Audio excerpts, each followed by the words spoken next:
You know the vibes. Welcome back to another episode of the Hoop Genius podcast, brought to you by NBA 2K25 with myself, Mooncey, alongside me as always, the three-time NBA champion, Mr. BJ Armstrong. BJ, how's life? Beautiful, Mo. Beautiful, beautiful. I'm just, just doing what I do, doing what I do in the new year. So, you know what it is, Mo. You know what it No, is. I don't know what it is because the UK is far from beautiful right now. Everyone listening to this from the UK, they know it's absolutely freezing cold. It's miserable. The cost of living is insane. The tax rates are insane. And there is no joy here in the UK right now. However, I just have to thank my lucky stars that I'm not getting paid $50 million a year to play for the Miami Heat and live in South Beach because apparently Jimmy Butler has no joy either. Did you hear that yesterday?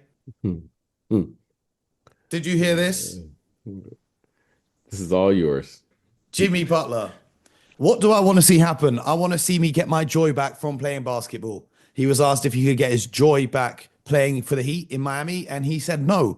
No to having joy for earning $50 million with no state income tax in a beautiful destination where palm trees line the roads and the sun is shining and you can go to the beach anytime you want.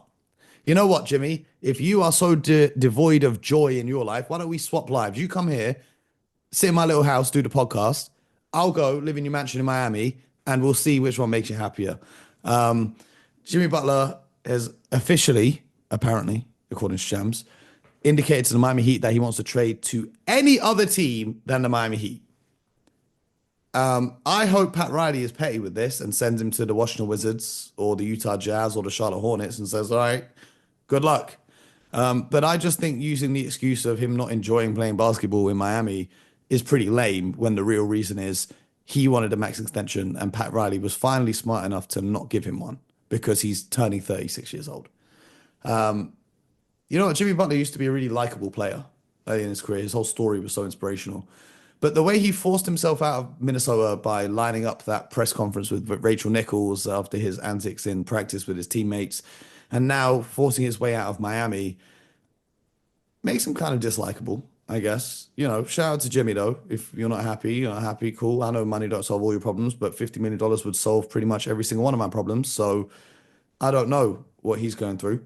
But yeah, he wants to move on from the Miami Heat. And you know what? I think for the Miami Heat, it's a blessing because if the cost of retaining him is upwards of $50 million a year, you are never going to be able to build a successful team because this is a guy who is now often injured at this stage of his career, unfortunately. And over the last few games that he's played for the Heat, you can see a clear lack of effort. You know, there was even a picture that went viral last night of all his teammates on the bench while he's on the bench standing up and supporting their team, and he's just sat there, not in the mood for it, which I think is pretty pathetic. I think he's being a diva. And yeah, shout out to the Miami Heat fans because you know you deserve better than this from your superstar player. Did he say why? What did I just That want to was know his what's the reason. He says he has lost his joy playing basketball for the Miami Heat. Okay, so did he say why he's lost it? No, well, Okay. I didn't hear it. Yeah, that's what I'm saying. I He just says he why? said he's happy in Miami off the court, but he's not happy on the court. Okay. Okay, that's all right. Why? Well, one would assume that it's because they're not competing. But then you also have to look at the mathematics of team building under a salary cap, and if you're going to take a max contract, what that does to the rest of your team and the flexibility that they have. So I don't know why, but Chris was on the show the other day. He told us that the Golden State Warriors were interested in Jimmy Butler before the season began. Do you see any potential in that move? I'm not sure what the Warriors are doing. I'm going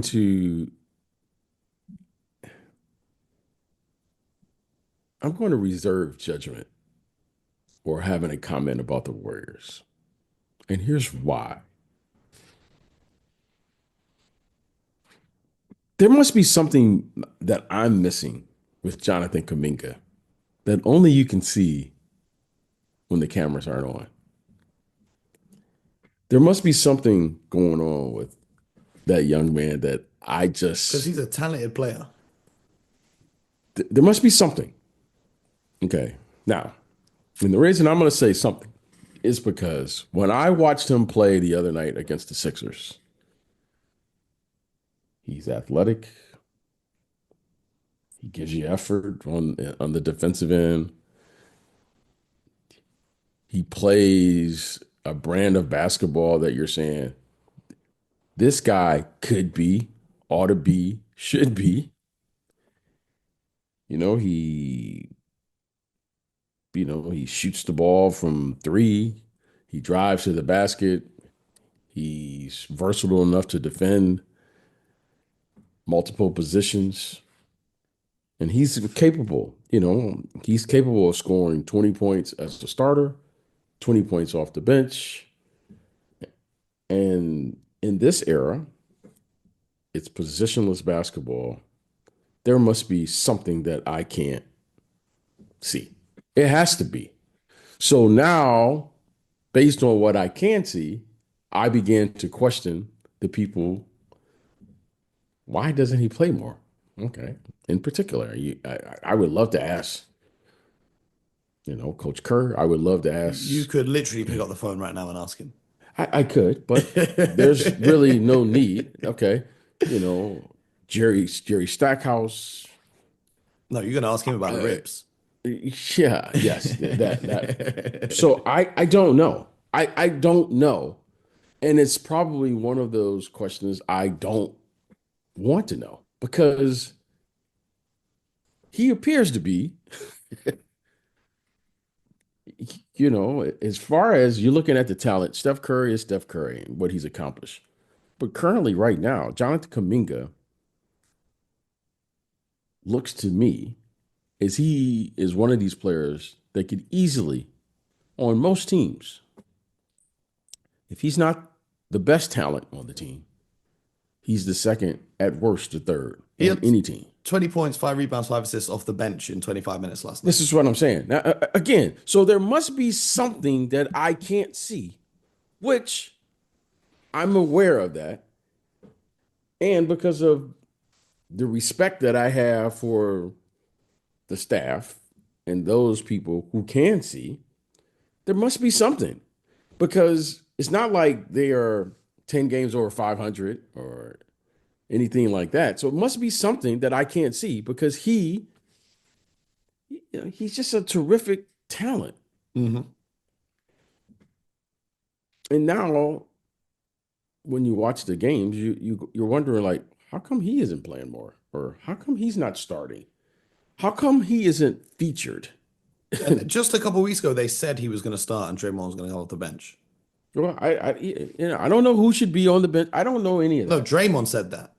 Oh, okay. So Well, but Steph Curry is Steph Curry, but the next player is Jonathan Kuminga. And you could argue that Jonathan Kuminga right now, you need to find ways to play through him, whether he wants that responsibility or not, because he is a matchup nightmare for most teams. So I'm just going to leave it there.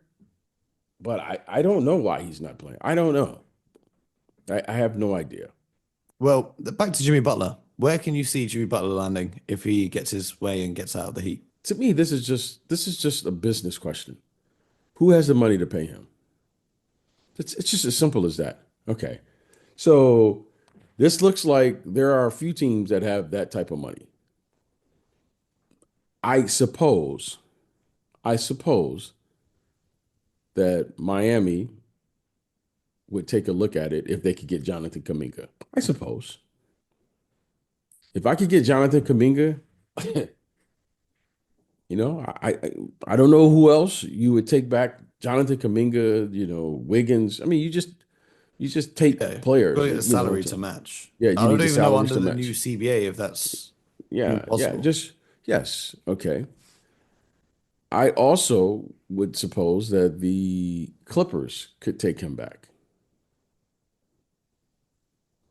They because remember this trade has to come with one important ingredient. You're not going to trade for someone, lose all your players, and he moves on to the next team. Now, that to me is the question. Okay, so I don't know. I really don't know. This to me seems like a conundrum that I'm not But following. but also, if I'm a team, like because the teams that have been like floated out there, the Warriors, the Rockets, the Mavericks. For the Warriors, yeah, I guess if you're gonna try have one last go at a championship with Steph Curry, you're gonna go and get Jimmy Butler instead of coming out in terms of contributing now and contributing in the playoffs. Maybe that helps you. But for a team like the Rockets, for a team like the Mavericks, if I was running any of those teams, I'd be like, I'm good. Like, I'm not saying Jimmy Butler's not a great player, but you have to look at it as, okay, well, he's on the final year of a deal where he has a player option next year, and he's going to want a significant salary. That's why he's leaving Miami in the first place.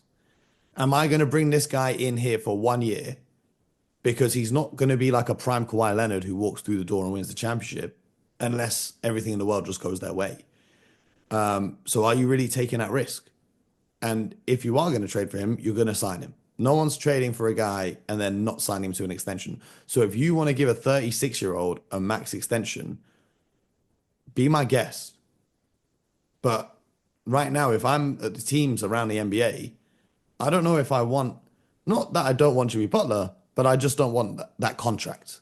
And speaking with people around the league, executives, this isn't a basketball question. When Jimmy plays, there's nothing to be said. Emphasis on So, when he, but having said that, if you watch his last 3 or 4 games, he's not been playing like Jimmy Butler. okay, He's been playing like a guy who don't want to be on the court. I'm only going to tell you what I see. Now, if that is the case, then what is the value of Jimmy Butler, who I don't know the exact number, but if you add up the, let's just say, let's take the averages of the last 5 years. Well, he signed a 3-year extension in 2023, which paid him $146 million. So let's just take the average of the last 5 years. So like 48 million. And how many games did he play in the last 5 years? And if you take that, then to me, that would be 60 last year, 64 the year before, 57 before that, 52 before that, 58 before that. there you go. I'm just going to tell you what I see. There it is. When Jimmy plays, I have no questions. I'm not asking, all right, maybe he's had a 2 or 3 game bad stretch for whatever the reason may be. Okay, that's all right. When he plays, this is what it is. He's only played more than 70 games twice in his career. And both times was So back when he was in Chicago. now you have to evaluate at this stage what's important for your team and your books. I've said it, availability, that's important. Now, what that's worth, hey, that's a subjective thing from team to team, and there it is. I don't know where you go. I don't know where you go to get traded, get back that value that reported. It was reported. Who knows what's right, what's true and what's not true. What was reported, if that is the case, to get that back and then say that's, I don't know, 60 million per year. I don't know. It's not. I'm just going to watch that. This is all yours. Yeah, we'll see how this situation continues to unfold. One thing I did enjoy yesterday, though, did you watch the Celtics and Timberwolves game? I was flipping back and forth. No Jaylen Brown, no Porzingis. Jason Tatum walks in there. What was his stat line that he finished with yesterday? Jason Tatum finished with 33, 9 assists, 8 rebounds, 3 steals. Right. The most important part, the Celtics only had 3 turnovers the entire game. But to go in there without 2 of your starting 5, handle business, and he requested to Joe Mazzulla before the game to guard Anthony Edwards. Anthony Edwards finished with 15 points on 5 of 16 shooting, 2 of 9 from downtown. I just like that matchup in particular because in the starting five Netflix show that they have, and after their regular season matchup, I think last year or the year before, uh, Andy Edwards was talking about, everyone was gassing him up about him, clapping his hands while he was guarding Tatum and saying they locked him up and so on and so forth. I think he's now like 1-8 versus Tatum in his career. But I did enjoy that matchup. And then after the game, Anthony Edwards said in a press conference that he didn't like how many teams are double teaming him now. Because obviously, without Karl-Anthony Towns out there spacing the floor and whatnot, teams can throw more attention on Anthony Edwards, especially as he develops in his career. This is just a natural progression of developing. But it was pretty funny because watching that game, the Timberwolves were doubling Jason Tatum, and guess what he did? He simply made the right play out of the double team to find his own teammates. So I just wanted to show Jason Tatum some love because he just goes about his business, no drama, no loud talking. He just plays the game the right way, and it was a great win for the Celtics last night. I don't know what that comment means. Which comment? He doesn't like how. What did he say? He doesn't like how. He's being double teamed more. Okay. Do you want me to find the full quote? I'll find it for you. I'll find it for you. Let me find it. I'm just searching through, and all I can find is clips of Charles Barkley smoking JJ Redick on the broadcast last night. Actually, I was watching that live when he said that was pretty funny.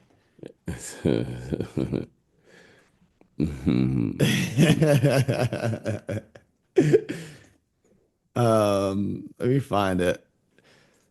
Pretty much the entirety of Anthony Edwards' post-game media was him talking about the frustration of the way teams are putting two on him, taking away the opportunities from him to being a scorer and forcing him to get off the ball.